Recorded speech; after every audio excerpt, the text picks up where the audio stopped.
حضرت ابو علی قلندر رحمۃ اللہ علیہ کا ایک مرید حج کے لیے روانہ ہونے سے پہلے آپ کی خدمت میں حاضر ہوا اور عرض کی، حضور میں حج کی سعادت حاصل کرنے کے لیے جا رہا ہوں، مجھے کچھ نصیحت فرمائیے۔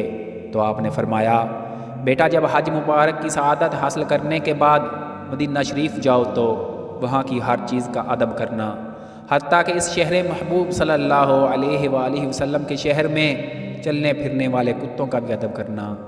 مرشد کی نصیحت اور دعا حاصل کرنے کے بعد حضرت ابو علی قلندر رحمۃ اللہ علیہ کا مرید حج کے لیے مکہ پہنچ گیا۔ حج کی سعادت حاصل کرنے کے بعد مدینہ شریف کی حاضری ہوئی۔ بارگاہ مصطفیٰ صلی اللہ علیہ وآلہ وسلم میں حاضری کا شرف حاصل کیا۔ در محبوب صلی اللہ علیہ وآلہ وسلم پر حاضری پیش کرنے کے بعد وہ اپنے رہائشی مکان کی طرف جا رہا تھا۔ ہجوم بہت تھا۔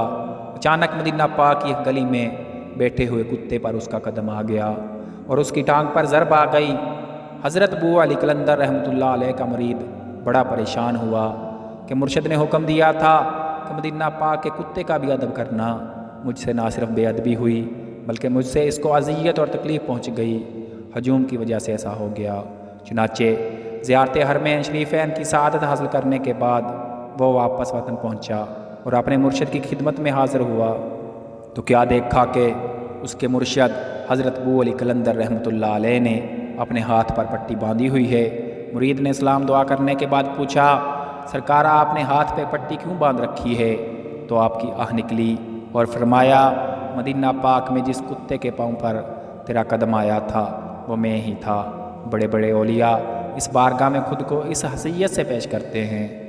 اور فرمایا، میں نے تمہیں یہ نہیں کہا تھا کہ وہاں کے گلی کوچوں میں پھرنے والے کتوں کا بھی ادب کرنا؟